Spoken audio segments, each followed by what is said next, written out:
Europe Soir, TV Média. Avec Eva Rock. Bonsoir Eva. Bonsoir Nicolas, bonsoir à tous. Et pour l'infomédia, ce soir, vous nous emmenez aux États-Unis où plusieurs médias bénéficient de leur positionnement anti-Trump. Oui, CNN, le New York Times ou encore Vanity Fair seront sans doute les grands vainqueurs de cette période post-électorale. En fait, leur position critique à l'égard du candidat républicain a dopé leurs résultats. Alors, à commencer par Vanity Fair, la semaine dernière, Donald Trump n'a pas digéré une critique qui a été faite par le magazine à l'égard d'un restaurant qui lui appartient. Il s'est fendu d'un tweet vengeur. Résultat, plus 13 000 abonnés en une journée pour Vanity Fair et le titre devrait finir l'année en positif. Et boum, vivement que Trump dise du mal d'Europe 1, ça nous arrangera. Le New York Times aussi a mené campagne contre Trump. Oui, il peut se targuer d'avoir enregistré 200 000 lecteurs supplémentaires en 2 mois. L'année 2007 pourrait même être synonyme de 3 millions d'abonnés, alors édition numérique et papier confondus. Mais vous savez que dans ces objets de détestation, Donald Trump vise régulièrement aussi les journalistes de CNN. Et de toute évidence, là encore, c'est plutôt positif pour le groupe média fondé par Ted Turner.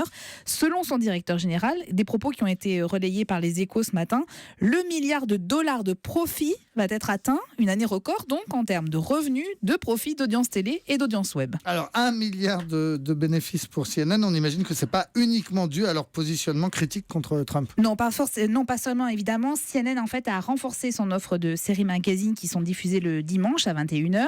Et puis comme l'explique également Andrew Morse, le directeur général de CNN Digital Network, l'accent a été mis sur le numérique. 20 milliards de dollars seront encore investis sur le digital et 200 personnes pourraient être embauchées. Une stratégie web gagnante construite à partir d'une déclinaison de la marque CNN. Sur le site, vous avez CNN Politics, CNN Money ou CNN Travel et également une forte présence sur les réseaux sociaux. Et puis surtout, CNN s'est vraiment réellement imposé comme le sigle le plus connu au monde.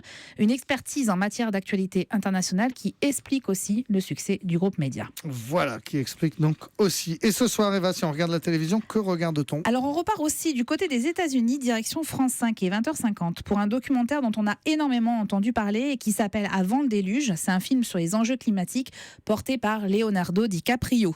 Il a été désigné messager de la paix des Nations Unies et on va le suivre en fait dans un périple à travers le monde pour une série d'entretiens, notamment avec Barack Obama, le pape, Elon Musk, John Kerry, mais aussi auprès de scientifiques et de spécialistes. Et puis ce qui est intéressant, c'est qu'il est aussi question des climato-sceptiques. Ça ne va pas que dans un seul sens. En revanche, juste vous dire que le garçon quand même se déplace énormément en voiture et en hélicoptère, donc bilan carbone pas franchement fameux, voire catastrophique. Eva Rock pour le bilan carbone de Leonardo DiCaprio.